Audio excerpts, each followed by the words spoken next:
What's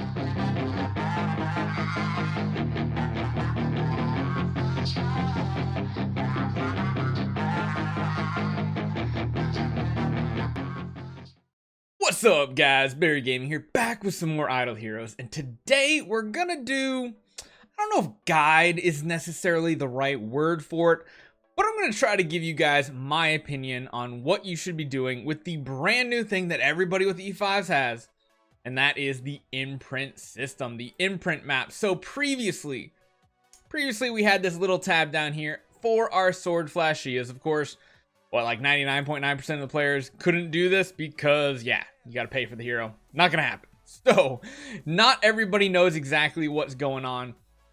Today, we're going to try to describe what these trees are, where you get the resources for, and then also go through my opinions of how you should actually allocate your points, because these do require stellar shards to progress your heroes.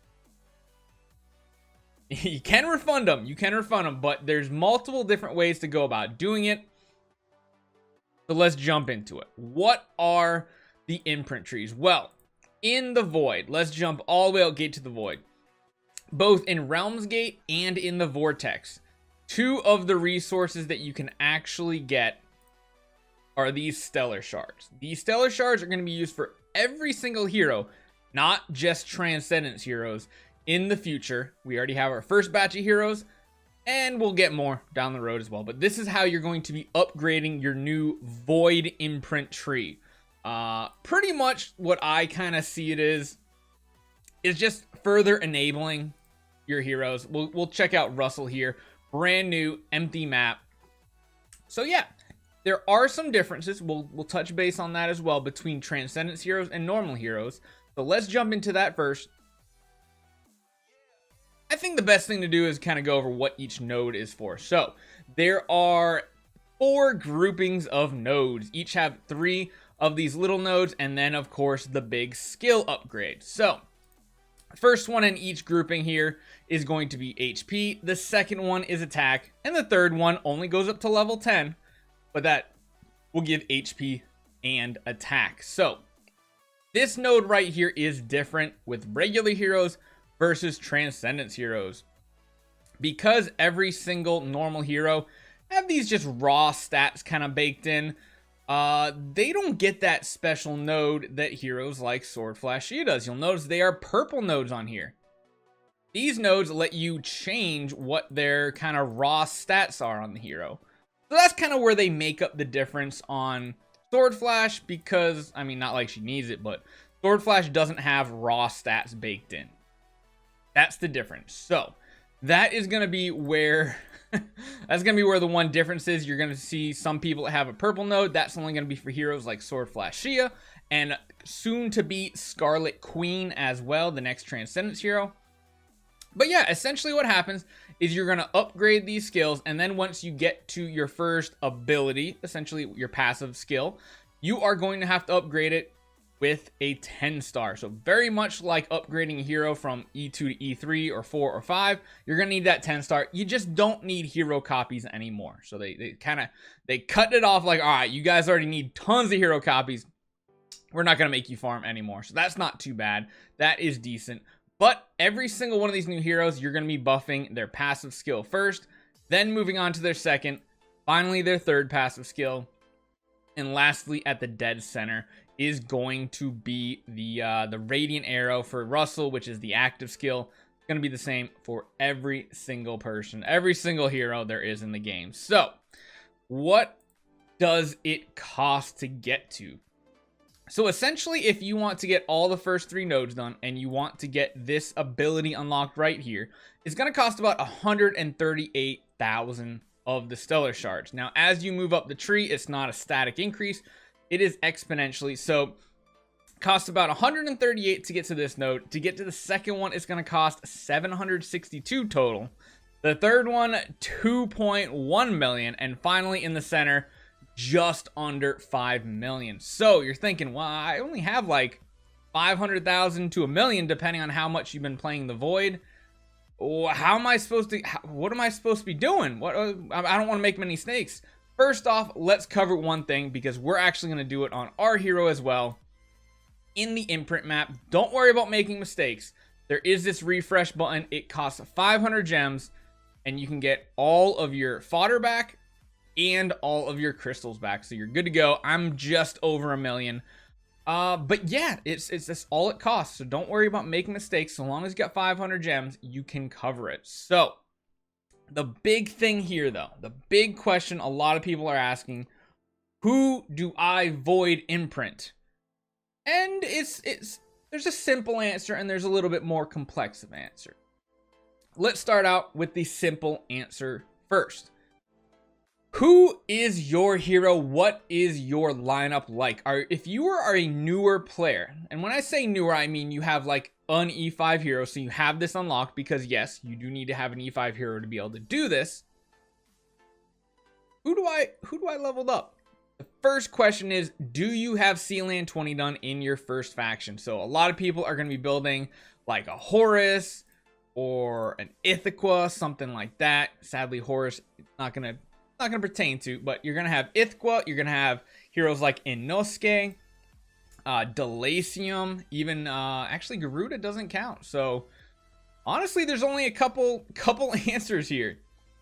If you are still pushing Sealand 20 and you're going with like a Delacium, or you're going with a hero like Inosuke or Ithaca as your first E5, which actually bumps up Ithaca's stock as first E5 hero. I feel like I should probably remake the list yet again, but you're going to want to feed everything into those heroes' trees and get them as high up as possible.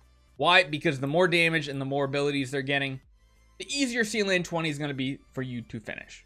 Simple as that. Also, if you are looking at pushing Aspen Dungeon with a specific hero, so as you know, the big heroes for Aspen Dungeon, of course Sword Flash, but this is probably not pertaining to you guys. Russell, Ada, maybe a Faith Blade, maybe.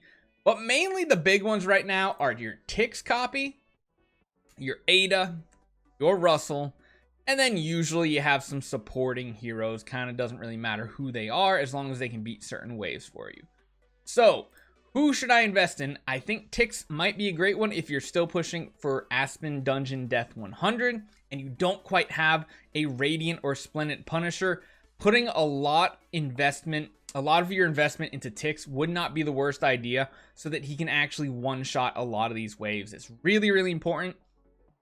So I'm going to interject something really quick. If you have not checked it out, make sure you check out this morning's video. The one titled Holy Shh, you know, that one. We took hard Tix on the evil meme team. This one right here. We took him from death 1 to death 75, and honestly we could have gone even further, but I kind of threw him away at the end for science, you know, berry things. But yeah, 0 Ormus artifacts, just a regular old Punisher staff, full gear, HD attack. I mean, like, literally this Tix is absolutely crazy. So I highly suggest avoid enabling this Tix as soon as possible for Aspen Dungeon, for him to be able to farm energy. And if you don't have those Ormus artifacts, well, that's just a really nice, easy way to do it. If you don't have a Tix and you're still pushing, I mean, Ada is a perfect candidate. She can get ridiculously high HP numbers, and especially even if you just have like a regular damage reduction artifact, she'll be able to carry you a very, very long way through the game. The one I probably would say, I don't know necessarily is worth it or not. I don't think Sherlock needs the extra stats because he's going extra rounds anyway. I mean, maybe higher HP is good, but you need that advanced Rui Scepter, that Ormus one, to even have a chance. But yeah, those are kind of the Sealand route as well as the Aspen Dungeon route if you are only caring about PvP right now. And what we're going to do actually right now is we are going to take each hero. Oh my goodness, you cannot hold the button down. Well, while we're talking, you're going to hear a spam of clicking. But essentially what you're going to want to do if you're really focused on PvP, at least in my opinion right now, is you're going to want to do the first Void enable on every one of your main 6 PvP heroes. Maybe even less depending on who they are. My other 2 besides my 4 Russell are Rogans. I don't really care that much about gearing them up to be faster. But the big part about this is this speed. You'll notice the speed here on the passive is now 80, whereas actually it's only 60 built in. So what I'm going for is I'm going for speed. Speed on all the Russells, and then once I cap out all of my main lineup up to this node to get the better stats, more attack, more holy damage, more crit damage, more speed is the important one, then I'm going to continue on the tree and figure out where I want to go from there. But a safe bet as far as PvP goes is investing in the first Void Enable. It really doesn't cost that much. It costs, what did I say again? Hold on, let me pull up my chart. It costs only 138,000. That's not that bad. Honestly, you could do that on your whole team plus some. So long as you've been keeping up with the Void and haven't been slacking doing the Vortex, doing Realm's Gate, you can easily do this on every one of your main PvP heroes. So I think that's the PvP route. If you are earlier game or you need something more specific, such as Aspen Dungeon or Sealand, heavily invest into one hero for now. But as always, remember, easy enough. It does have that quick little reset button right here as well. Don't feel like you're pigeonholed into one hero. So it's a nice little feature they have. But yeah, let me know what you guys think. Who are your heroes? Let me know if you think otherwise or you're doing a different strategy. Let me know. Feedback is always awesome. I love knowing what everybody is doing in the game and what works for them. So hopefully you guys enjoy this one. Hit that subscribe button. See you guys next time.